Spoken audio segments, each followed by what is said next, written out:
The first track on the album is called Paris.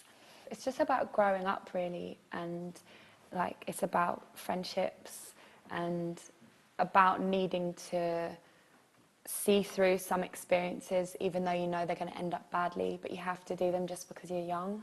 And like you and your friends kind of do it, and you'll both advise each other on things, and you know that the other person's going to do them anyway because they're just young and they have to do them.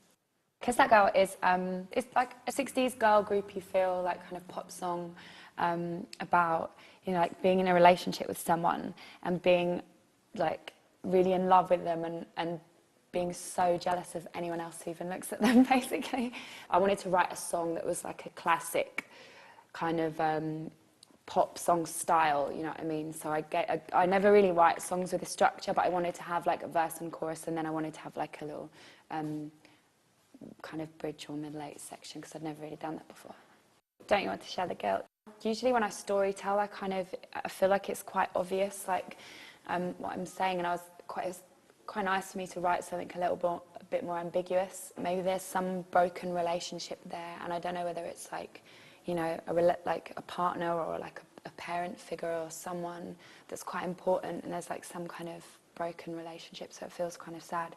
But then the end turns into like this monologue that's a bit of a rant and like a ramble, and it steers away from the subject, and it doesn't really make any sense, but it's like almost trying to find yourself and like what you like, and trying to figure out who you are and like where you stand and like, you know, in the world. So that's kind of what that song's about.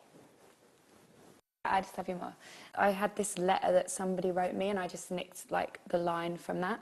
I just kind of wanted it to be fun and kind of like have a bit more of a, you know, I kind of imagine it would be good to play live and a bit like punkier and rawer, the sound of it. And it doesn't have like loads of lyrics, obviously. It's like just really short, but it's just got a lot of energy, and it's more about the energy of the song and the build up of the track.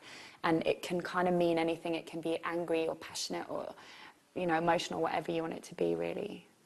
Do I Do is basically, I wrote that, again, it was like, I wanted it to be like a 60s girl group kind of pop song. So it's quite fun, and it's based on when I was like 14, and I had this best friend who, when we were really young, we used to like literally climb trees together and like play in the woods, and he was a guy, and it was just kind of like we were brother and sister. And then when we went to secondary school, and like there was like a bunch of girls and guys that hung out, and he started hanging out with these like bitchy girls who were like into lip gloss and boys and stuff, and he totally ditched me for them, and I couldn't believe it. I was really upset, because I was like, you're not one of those people, like you're like me, like we don't like those kind of people. And I feel really betrayed, and it's about that. But in the song it's made out like it's more romantic, but it, you know, it's kind of just when someone ditches you for the Miss or Mr. Perfect, you know, and you can't believe that they've done it. Take Me to a Higher Plane is it's quite a sad song. Like initially, like it starts out quite confused and kind of dark, you know, like talking about taking your life. You know, when you feel like the world is too small and you wish you could fly to another planet or something.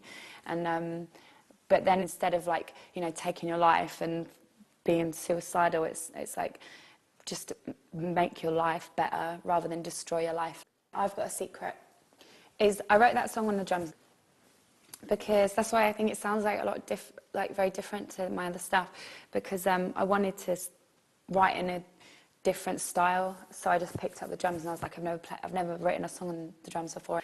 And it's basically about like I had a few people that were close to me, and that were gay, and it was kind of a secret for a while.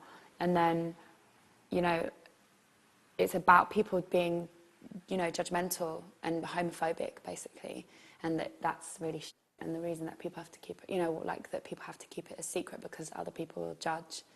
Mansion Song starts off as a spoken word piece, and it's really like aggressive and angry. It came out of me like after a festival, and I'd seen all these like groupies hanging around, and it just really pissed me off. And so literally I wrote it on the phone, on the plane, on my phone, like as a text message. It all just kind of spilled out of me.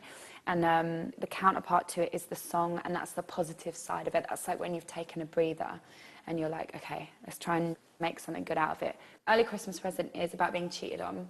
I was telling my boyfriend about one of my friends who'd cheated on his girlfriend, and we were just saying like how kind of wrong it was that like we were talking about it and that she didn't know about it. And I think that whoever gets cheated on is always the last person to know, even though they should be the first person to know.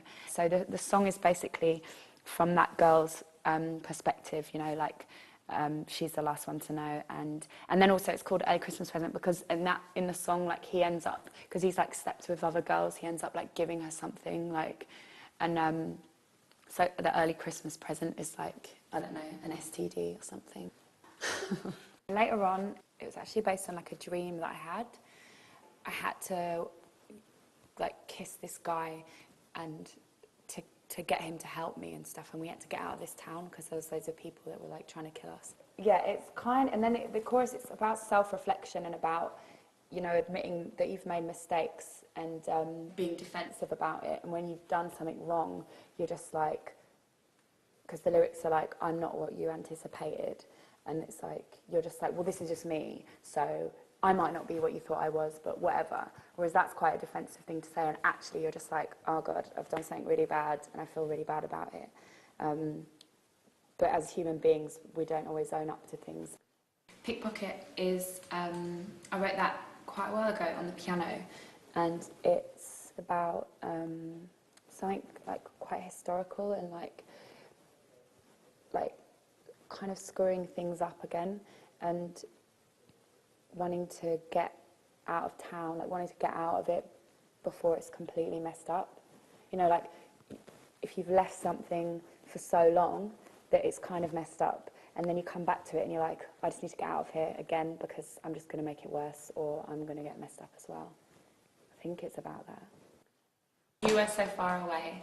I wrote it after I read this short story, and it was about this girl who was a prostitute, and it was a really depressing story. The one person that she had in the whole world that made her feel okay was this guy who was a customer who just, all he wanted from her was for her to piss in a cup and then he could drink it, and that was like his weird fetish.